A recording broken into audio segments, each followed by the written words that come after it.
যুবক ডাক দিয়ে কয়, ভাই ওমর, মহান আল্লাহ তাআলা সবার গুনাহ মাফ করলে কি হবে, কিন্তু আমি এমন বড় অপরাধ করেছি, আমার আল্লাহ তাআলা বুঝি আমারে মাফ করব না। ও বাজার, এই গুনাহগার যুবকের কলিজার ভিতরে কি পরিমাণ ভয় ঢুকেছে, কি পরিমাণ অনুতপ্ত আর অনুশোচনা এসেছে। এই অবস্থা দেখিয়া নবীর প্রিয় সাহাবী হযরত ওমর ফারুক রাদিয়াল্লাহু তাআলা আনহু ডাক দিয়ে কয়, যুবক তুমি কি এমন অপরাধ করেছ, তুমি কি এমন গুনাহ করেছ?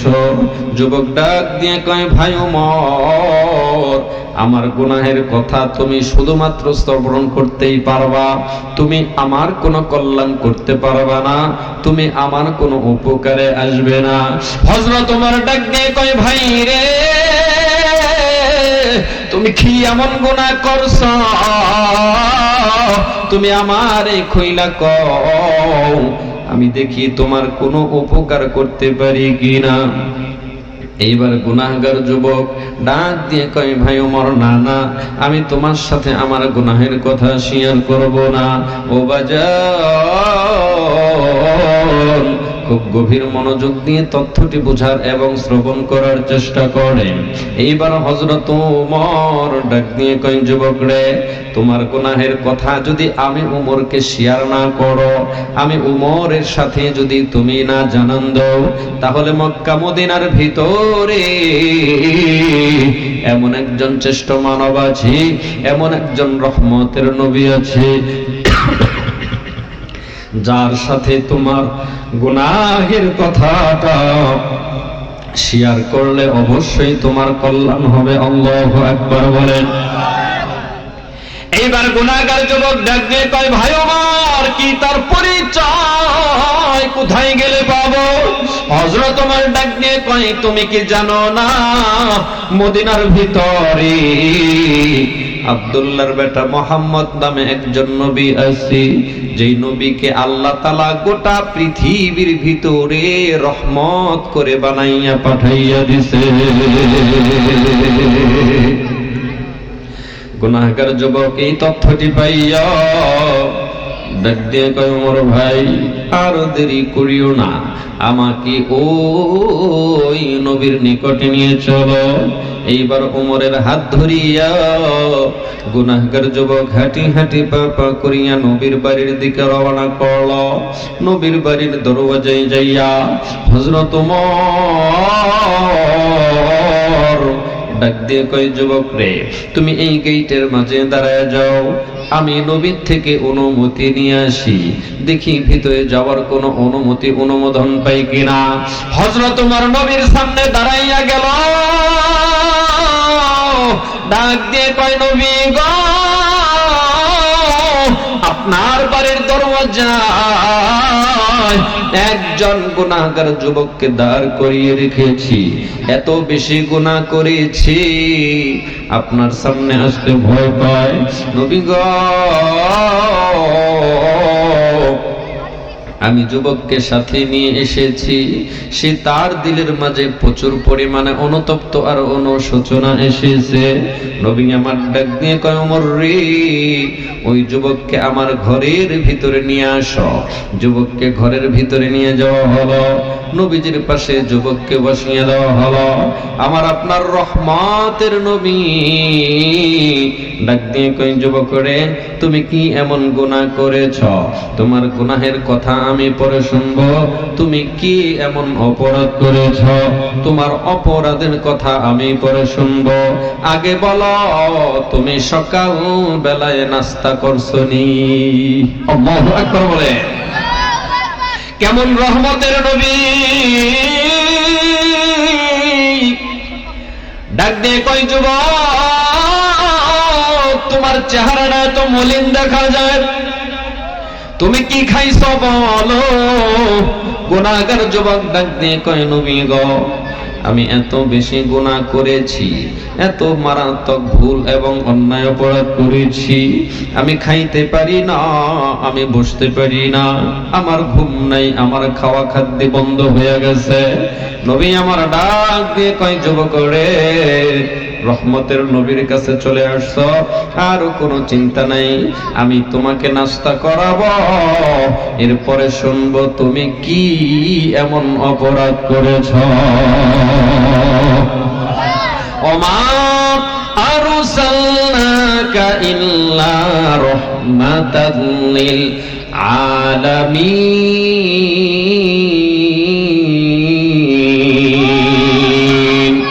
রহমাতাল লিল আলামিন নবী কোরআনে প্রমাণ। আশিক বিনে কে বুঝিবে আমার মায়ার নবীর শান, উম্মত বিনে কে জানিবে আমার দয়ার নবীর শান। ঠিক কিনা? আমার সাথে একটু বলতে পারবেন? রহমাতাল লিল আলামিন নবী কোরআনে বয়ান, আশিক বিনে কে বুঝিবে আমার মায়ার নবীর শান, উম্মত বিনে কে জানিবে আমার দয়ার নবীর শান। নবী আমার মদিনারি বুলবুল,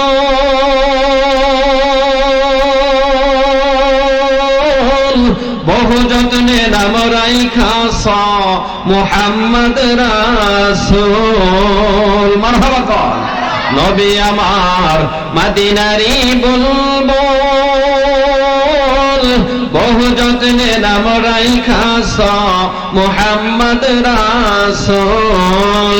সেই নবীকে না মানিলে, সেই নবীকে না চিনিলে পরকাল হারাম।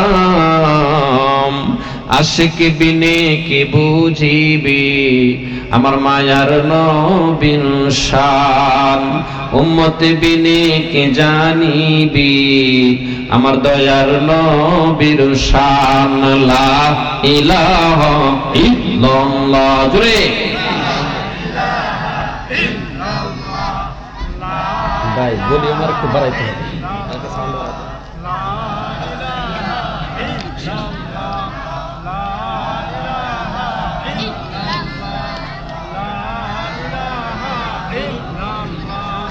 লা ইলাহা ইল্লাল্লাহ, লা ইলাহা ইল্লাল্লাহ, লা ইলাহা। একটু ওই চন্দ্র দেখো রাত্রি বেলা, আরো দেখো সূরজ প্রভাত বেলা, দিন বয় রাত হয় গগনেতে, চলছে তারা নিজ কক্ষপথে, ঝিকিমিকি ঝিকিমিকি আলোর ধারা, করছে উজ্জ্বল বিশ্ব ভরা। কে হইতো তা পারিবে না, চক্ষু যে জুড়িয়ে যায়, খোদ প্রভুই তো করিয়াছে সবই যেন করি উপাসনা তার। লা ইলাহা ইল্লাল্লাহ। এই দুটো একটু কমায় দেন, এই দুটো কমায় দেন, এই দুটা কমায় দেন, ওই দুটা বাড়ায় দেন, এই দুটো তো স্টেজে কানে লাগে। লা ইলাহা ইল্লাল্লাহু মুহাম্মাদুর রাসূলুল্লাহ সাল্লাল্লাহু আলাইহি ওয়াসাল্লাম। আমার আপনার নবীজি ডাক দিয়ে কয়, যুবক রে, আমি তোমাকে নাস্তা করাবো, এরপরে তুমি কি অপরাধ করেছো আমি পরে শুনবো। আমার বন্ধুরা রে, আমার আপনার রহমতের নবীজি যুবককে এইবার সুন্দর করে উত্তম রূপে নাস্তা করাইলো। এইবার যুবককে প্রশ্ন করে, যুবক রে, তুমি বলো তুমি কি এমন অপরাধ করেছো যার কারণে তুমি চৌরাস্তার পাশে দাঁড়াইয়া, চৌরাস্তার পাশে বসিয়া সেজদায় পড়িয়া কান্না করো, হাউ মাউ করে পাগলের মতো করে চিৎকার করো। এবার যুবক ডাক দিয়ে কয় নবী গো,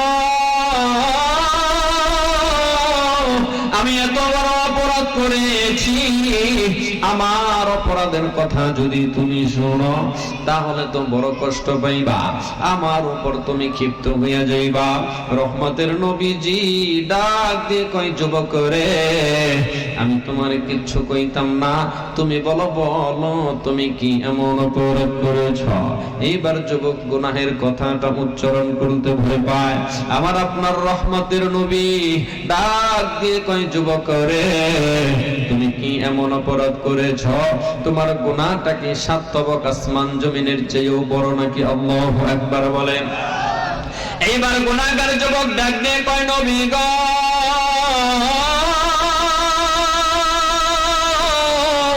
আমি এত বেশি অন্যায় করেছি, আমার অন্যায়টা এত বেশি ভয়ঙ্কর আর মারাত্মক, আমার গুনাহটা 7 তবক আসমান জমিনের চেয়েও বড়। বাবাজি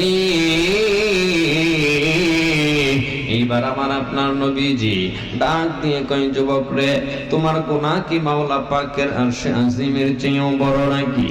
যুবক ডাক দিয়ে কয় নবী গো, আরশে আজিমের চেয়েও আমার গোনাটা বড়, গুনাহটা বড় মারাত্মক, আমার গুনাহটা এর চেয়েও বড় ভয়ঙ্কর। আমার আপনার নবীজি ডাক দিয়ে কয় যুবক, বলো বলো তোমার গুনাহ আল্লাহ তাআলার দয়ার ক্ষমার চেয়ে বড় নাকি? এইবার গুনাহগার যুবক ডাক দিয়ে কয় নবী গো, আল্লাহ তাআলার দয়া এবং ক্ষমা অনেক বেশি বড়, কিন্তু আমার দিল সাক্ষ্য দেয় মনে হয় আমার মতো এমন পাপিষ্ট অপরাধীকে আমার স্রষ্টা মাফ করবে না। নবী এইবার চোখের পানি ফেলিয়া ডাক দিয়ে কয় যুবক রে, হাল কতালতা নাফসা, তুমি কি কাউকে খুন করেছ? যুবক কয় না না নবী, আমি কাউকে খুন করি নাই। পয়গম্বর আরবি ডাক দিয়ে কয় যুবক রে, হাল আশরাকতা বিল্লাহ, তুমি কি আল্লাহ তাআলার সঙ্গে কাউকে শরীক করেছ? আল্লাহ তাআলা শিরকের গুনাহ maaf করবেন না, কথা কোন ঠিক কিনা? ইন্নাহু মান ইউশরিক বিল্লাহ ফাকাদ হারামাল্লাহু আলাইহিল জান্নাহ ওয়া মাওয়াহুন নার ওয়া মা লিয-যালিমিনা মিন আনসার। ও যুবক, তুমি কি আল্লাহ তাআলার সঙ্গে কাউকে শরীক করেছ? এবার গুনাহগার যুবক ডাক দিয়ে কয় নবী গো, আমি আল্লাহ তাআলার সঙ্গে কাউকে শরীক করি নাই, আমি বিনা অপরাধে কাউকে খুন ও হত্যাও করি নাই। নবী আমার ডাক দিয়ে কয় যুবক রে, আর দেরি করিও না, তুমি বলো বলো তুমি কি এমন অপরাধ করেছ? এবার গুনাহগার যুবক চোখের পানি ছেড়ে ডাক দিয়ে কয় নবী গো, আমি হইলাম মদিনার ভিতরে সবচেয়ে বড় একজন কাফনের কাপড় চোর, কি চোর? আমি হইলাম একজন কাফন চোর যুবক, আমি কবরের ভিতরে প্রবেশ করিয়া কাফন চুরি করি। নবী আমার ডাক দিয়ে কয় যুবক, তুমি তো কবিরা গুনাহ করেছ, এর জন্য তুমি তওবা করলে আমার আল্লাহ মাফ করে দিবে। এইবার যুবক ডাক দিয়ে কয় নবী গো, আমি কাফন চুরি করেছি, কিন্তু গত দিনের বেলায় গতকালকে একজন হুরে মদিনা ইন্তিকাল করে, যেই মেয়েটা মদিনার ভিতরে সবচেয়ে সুন্দরী মেয়ে, যেই মেয়েটা মদিনার ভিতরে কোরআনের হাফেজা, যেই মেয়েটা মদিনার ভিতরে সবচেয়ে বেশি পর্দাশীলা নারী, আল্লাহু আকবার বলেন। নবী গো,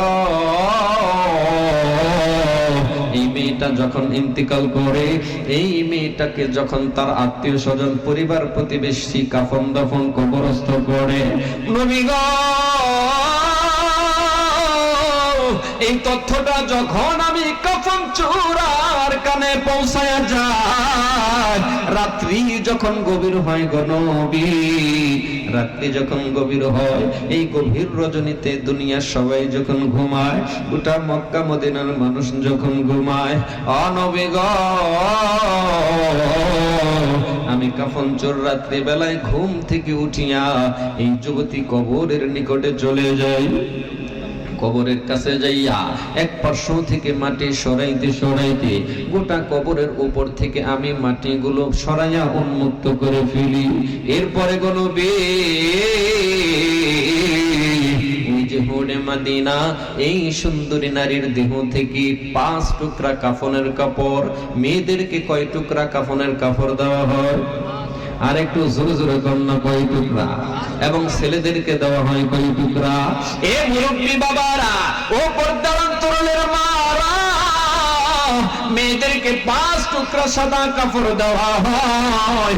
এই কাফন চোর কয় নবী গো, গভীর রজনীতে আমি এই মেয়েটার কবরের ভিতরে যাইয়া, সুন্দরী নারী যেই মেয়েটা খাঁটি পর্দা করত, যেই মেয়েটারে কোনো ভিন পুরুষ দেখতে পেত না, যে মেয়েটার জন্য গোটা মদিনার যুবকেরা পাগল ছিল বিবাহ করার জন্য, এখনো পর্যন্ত মেয়েটার বিবাহ হয় নাই গো নবী। আমি গভীর রাত্রি বেলায় মেয়েটার কবরের ভিতরে প্রবেশ করিয়া একটা নয় দুইটা নয় গোটা 5 টুকরা কাফনের কাপড় আমি মেয়েটার দেহ থেকে খুলিয়ে ফেললাম। বলেন নাউজুবিল্লাহ। নবী আমি 5 টুকরা কাপড় খসাইয়া আমার সাথে ব্যাগের ভিতরে লইয়া আমি কবর থেকে বের হইতে লাগলাম গো নবী। আমি কবর থেকে বের হব, কিন্তু মিস্টার ইবলিস শয়তান পিছন থেকে আমাকে ডেকে ডেকে বলে, এ যুবক,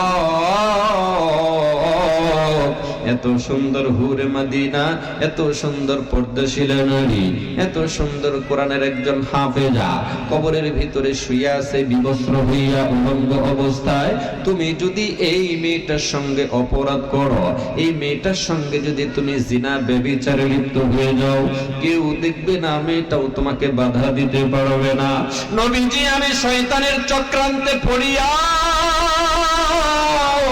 আমি শয়তানের ফাঁদে পা দিয়া আমি বলো ভুল কাজের ভিতরে লিপ্ত হয়ে গেলাম। আমি ওই মৃত লাশের সঙ্গে আমি জিনা করতে শুরু করলাম। নবী গো, আমার যখন চাহিদা কমপ্লিট হয়ে গেল, এইবার আমি কবর থেকে কাফনের কাপড় নিয়ে বের হব। ও নবী গো, যখনই আমি কবর থেকে বের হইতে আরম্ভ করলাম, যখনই আমি কবর থেকে বের হওয়ার জন্য প্রস্তুতি নিলাম, এই মুহূর্তে এই হুরে মদিনা কোরআনের হাফেজা পিছন থেকে আমাকে ডেকে ডেকে বলে, যুবক, তুমি বড় ভুল করলা, তুমি বড় মারাত্মক অপরাধ করলা। এ যুবক, তুমি আমার পবিত্র দেহটারে অপবিত্র করে দিলা। যেই পবিত্র দেহটাকে আমি দুনিয়ার কোনো ময়লা আবর্জনা স্পর্শ করতে দেই নাই, আমি কোনো ভিন পুরুষকে আমার দেহটা প্রদর্শন করি নাই। আমি ছিলাম একজন কোরআনের হাফেজা, আমার সতীত্বটা বড় খাঁটি, নষ্ট হয় নাই, আমার সতীত্ব হন হইতে আমি দেই নাই। আমি মারা গেছি বিদায় তুমি আমার সাথে ব্যভিচারে লিপ্ত হয়েছিলে। যুবক রে, মাত্র 5-10 মিনিটের তুমি হয়তো মজা পেয়েছ, কিন্তু এর ফলটা হবে বড় মারাত্মক, ভয়ঙ্কর। আমি হাসরের ময়দানে আল্লাহ তাআলা যখন আমাকে কাঠগড়ায় উঠাবে, আমি কিন্তু যুবক তোমার বিরুদ্ধে মামলা দায়ের করব, আমি কিন্তু তোমাকে জাহান্নামের আগুনে পোড়াবো, আমি কিন্তু তোমার বিরুদ্ধে অভিযোগ করে জাহান্নামে পাঠাবো। এই কথা বলিয়া যুবক কান্না করে আর ডাক দিয়ে কয়, নবী গো, বলেন বলেন আমার এই গুনাহ মাফ হবে নি? আমার আল্লাহ তাআলা আমারে মাফ করবনি? যুবকের এই করুণ তথ্য শুনিয়া দয়ার নবী, রহমাতের নবীজি চোখের পানি ছেড়ে দিয়ে ডাক দিয়ে কয়, যুবক রে, এমন নিকৃষ্টতম গুনাহ কোনো মানুষ করতে পারেনি। ও যুবক, তুমি তো বড় মারাত্মক জিনা করছো। মানুষ জীবিত মানুষের সঙ্গে জিনা করে, কিন্তু তুমি মৃত মানুষের সঙ্গে জিনা করছো। এই গুনাহ আমার আল্লাহ মাফ করবে কিনা আমি জানি না। যুবক, তুমি কি শুনো নাই হযরত মুসা কালিমুল্লাহ, মুসা পয়গম্বর তার 70,000 অনুসারীদেরকে নিয়ে কয় হাজার? আর একটু জোরে জোরে করুন না, কত হাজার? মুসা পয়গম্বর তার 70,000 অনুসারীদেরকে সাথে নিয়ে বৃষ্টি নামার জন্য দোয়া চেয়েছিল, বৃষ্টি আসার জন্য আল্লাহ তাআলার কাছে দোয়া করেছিল।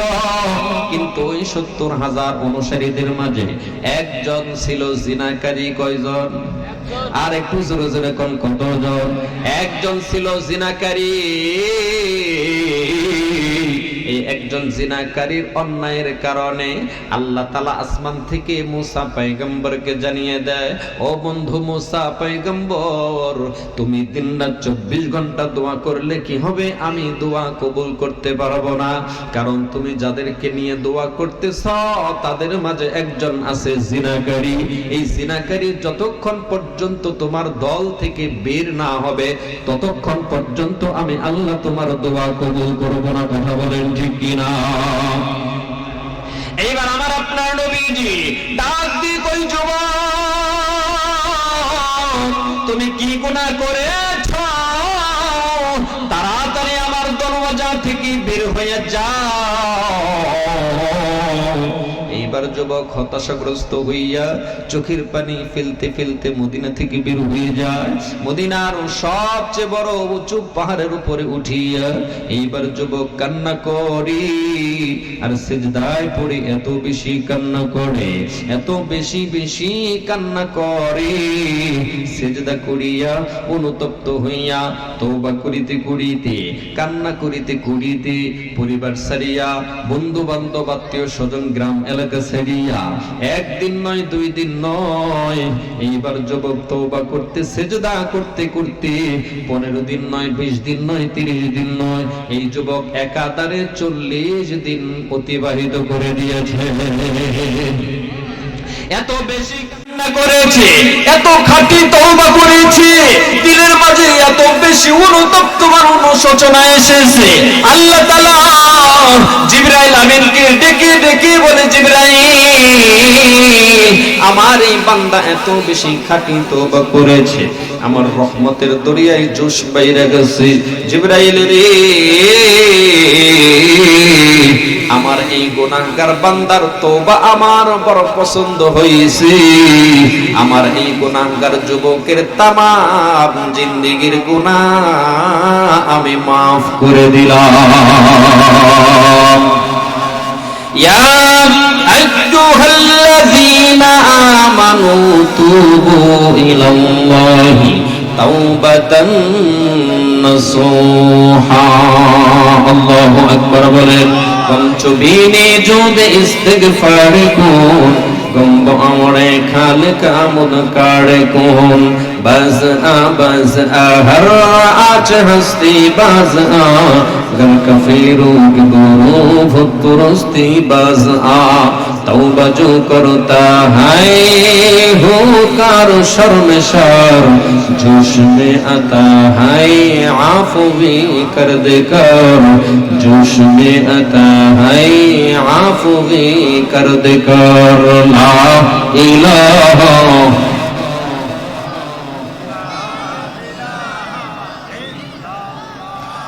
ला इलाहा इल्लल्लाह ला इलाहा इल्लल्लाह ला इलाहा इल्लल्लाह ला इलाहा ला इलाहा इल्लल्लाह मुहम्मदुर রাসূলুল্লাহ।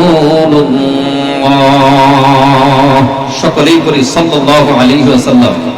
আমার ভাইরা, বাবাজিরা, মুরব্বীরা, রাগ করতেছেন আপনারা? খারাপ লাগতেছে আপনাদের?